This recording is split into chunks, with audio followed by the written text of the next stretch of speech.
Troubleshooting email delivery problems is often tedious.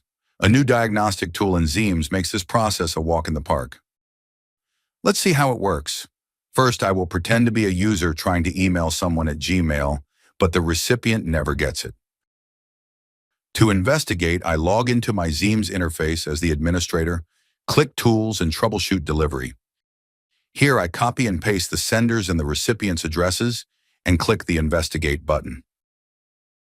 The following screen confirms that the message has been delivered. I can further solidify this theory by clicking the View link, which will display the communication between Zeems and Gmail's email server.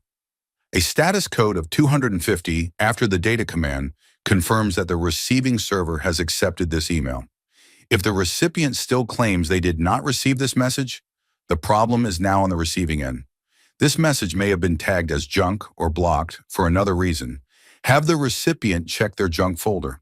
The bottom line is that the message was delivered from my end and accepted by the receiving server. Therefore, ask the recipient to check the logs on their end.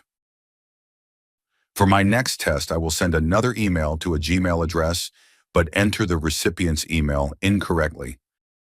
As a result, the message will never be delivered. Again, I log into my Zeems web interface and click Troubleshoot Delivery. I copy and paste the sender's and the recipient's address. An important aspect to consider when troubleshooting delivery problems is the size of your log files.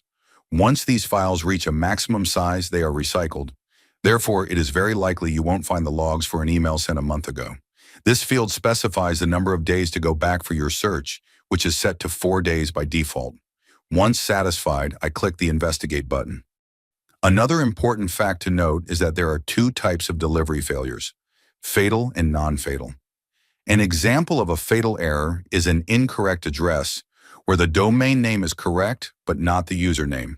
In such cases, Zeems will only make 2 attempts to send that message and generate an NDR if the message cannot be delivered.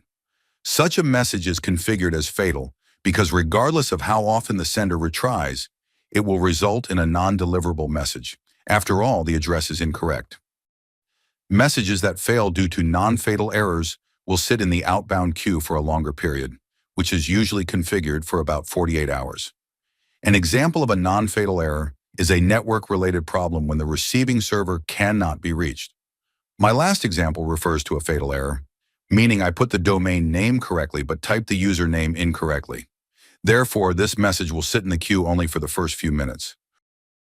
Running the same test again with a slight pause will result in a failure. I click this link to see the log file, which indicates that the user does not exist. Now let's perform another test representing a non-fatal error. To do that, I am going to compose a different email address. For testing purposes, we have configured our environment to send emails for this domain to an invalid IP address, simulating a network problem. Next, I run the same troubleshooting steps again on this second domain. Since this is a network problem, the message will stay in the queue for about 2 days. I can view this email under Message Repository, Manage Outbound Queue.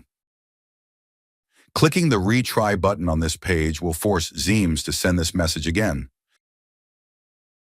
The following screen will display the reason for this non-fatal error, confirming the network is unreachable. One last piece of information I'd like to share before ending this video is the additional details displayed on the result page. Towards the bottom, you see this image representing the flow. On the left, it shows the IP address where Zeems received this message from, and on the right, it shows the IP address of the next hop that accepted the message.